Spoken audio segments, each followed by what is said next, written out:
Hey, how's it going, everybody? Some fun news to finally tell you guys about. Back in, April Fool's Day. Exactly April Fool's Day, I put out a clickbait video for funsies about coming back to the RLCS, but it was actually me announcing that I was going to be hosting a TV show. I finally have details that I can share with you all about who, what, where, when, all that fun stuff. Also, we've got stuff talking about other restrictions, like I mentioned in yesterday's video. If you guys haven't seen it, go check it out. About other regions being issued restrictions due to Synex's decision to not allow lands until like 2022. We've also got some thoughts from Ahmad, one of the best players from the Middle East, who's on Sandrock Gaming, as well as an esports org that is teasing coming into the scene. All of that and more in today's video.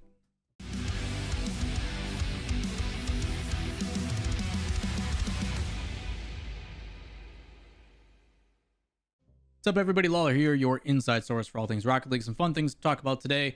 I'm going to rifle through these because we got a lot to talk about. The first thing is going to be about that TV show I mentioned.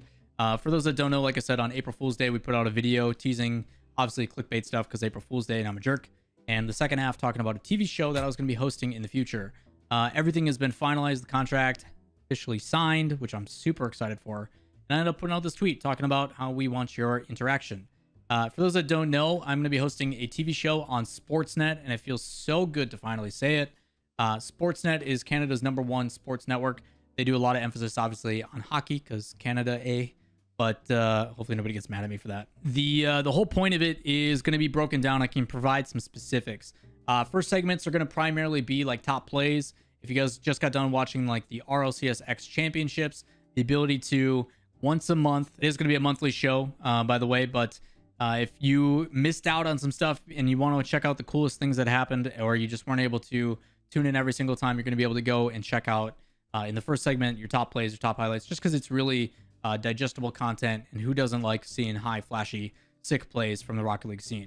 The second thing is going to be more of kind of a rant piece for those that, and I source these a lot from you guys and topics that I see and things that, you know, people who come into my stream and ask me questions that I get consistently, and I think that they need a bigger platform.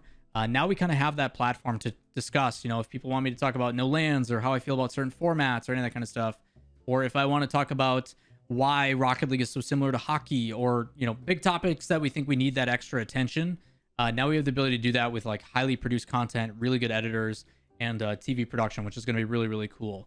The last segment that, if you guys haven't seen the tweet or read the tweet, is relying on you guys. I've always wanted to give the community a voice.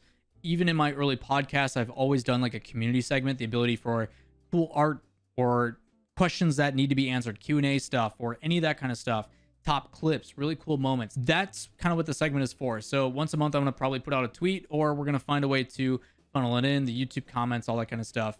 And it gives you guys the ability to be featured on the show. We're going to display your guys' stuff on television, and whether it be clips, topic points, things that you want us to discuss, highlighted moments, sick goals, whatever it is, things like that are going to be featured. We're going to talk about it. We're going to break it down and give you guys some credit. So those are kind of the three segments that we have in mind.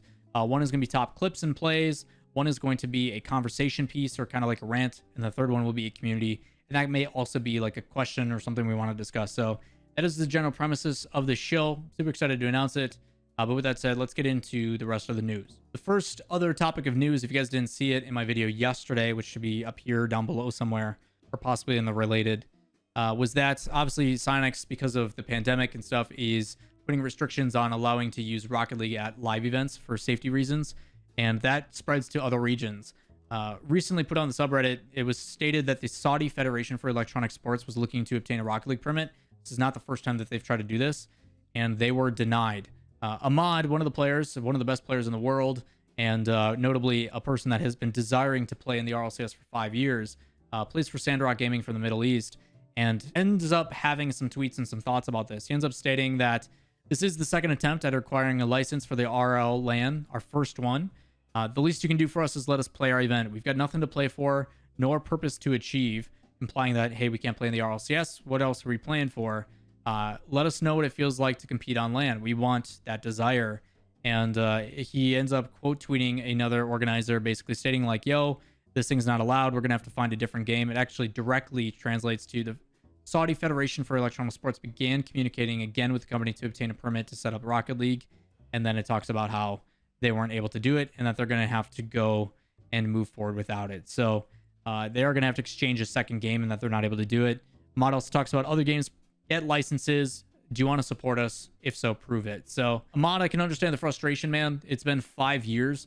You've been trying to play in the RLCS or compete at a live event or something to that extent, and you've never had that option. I can say, Ahmad, almost wholeheartedly that if the COVID situation was not a thing, this probably would have been approved. And if not, if we had a dream hack, I can guarantee you your owner and Civic probably would have flown you guys out to compete at a international world stage. So I do think that part of this goes both ways. Not only is it bad timing due to the global pandemic and the situation we're in, but also, and I really hope that Psyonix has plans put in place to bring up the Middle East and Asia regions into the RLCS, even if it is only one seed, a wild card bid for those two teams. Take away the 6 seeds from NA and EU, remove those 2 spots, give one wild card to APL, let APL run it, and then they can do one Asia team, they can do one Saudi Arabia team or Middle East team, whether it be SRG or the Falcons or whoever else is competing out there. That is kind of the approach I hope that Psyonix goes, because at the end of the day, you need that infrastructure in APL. And there's actually another tournament organizer, I forget the name of it off the top of my head, where they're trying to provide tournaments in that region. And the more and more, the better chance that they have. So, Ahmad, I feel your frustrations. A lot of us want you guys to compete. You guys are absolutely cracked. And if you can't compete on European servers in the European RLCS, I feel like they need to find an alternative. Otherwise, I think you guys are going to go before we get the chance to see it. And it's really frustrating because you guys are so very talented. Last and certainly not least for the news for y'all today is, as you guys know, there is quite a few footballers, soccer players for us Americans that have like backed esports organizations. Obviously, Guild probably being the big focus with obviously David Beckham. But Sergio Aguero's got another team called KRU Esports.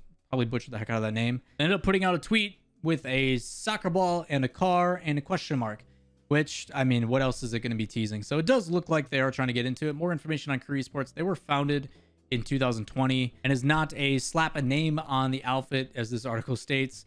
It is a serious and professional organization that fields seriously good teams. Their most notable team being their predominantly Argentinian Valorant roster, which represented one half of the South America region at the recent Masters that went down. Also, shoutouts to V1.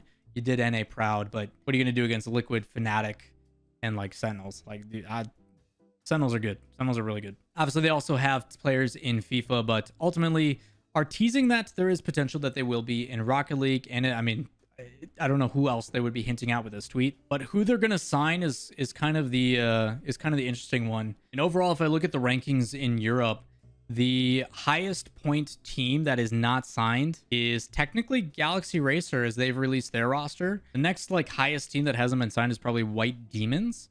So you kind of look through there, possibly German Amigos as well, because German Amigos played really dang well in the major. Those are kind of the 2 teams you're looking at. So maybe German Amigos are getting picked up, even though team-wise origins are a little bit differently. But you've got that. You've also got Gareth Bale with L. Evans, which also is no longer in Rocket League after the team went with Furia. So there is a couple players and people starting in there. The other thing at the bottom of this post that kind of caught my attention from Jinx is that they say RLCS 11 is set to start in August, which I don't know if I agree with the reasoning. If you look at the article, it talks about how because they didn't push back anything, they didn't push back IWO, they didn't push back championships or any of that kind of stuff. There's intentions that they plan to do it. Prize pool stuff, they don't know, but they're making the assumption, but because nothing got mixed around or switched up due to the scheduling, that they assume that something like that is going to be happening. So who knows what's going to happen there? Who knows what's going to happen with season 11? But from the looks of it, it is possible that KRU comes in based upon their teaser. Who they're actually going to pick up, I don't know. Assumption is obviously another European team, whether it be German Amigos. German Amigos probably the best chance, I would say. And then possibly White Demons. Yeah, if KRU ends up picking up a team, 2 guesses are probably obviously German Amigos based upon their performance in the recent major and White Demons. So whether that happens or not, who knows? You also may see, obviously, with some crazy stuff with this offseason and rosters changing and stuff like that, maybe you see yet another version of SK Gaming where either or a bunch of players come, reform, and then they get picked up after good performances. You just never know. Either way, that is going to wrap it up for this video of your Rocket League news. Some exciting stuff on the horizon. I've officially recorded and done a Rocket Talk with Scrub Killa. It will be out soon, whether it be tomorrow or the next day. It will be here, It is coming soon, I promise. I know I've been talking about it for weeks, so glad to know that we finally got that going. So look forward to that. But if you guys want to make sure you don't miss it, easiest thing to do is down below where it hits the subscribe button. Turn that from red to a different color if you have not already. Turn on notifications so you get notifications of any new videos. And if you enjoy the content, give it a thumbs up. Questions in the comments down below, along with links to everything I'm talking about. And we will catch you in the next one. Peace.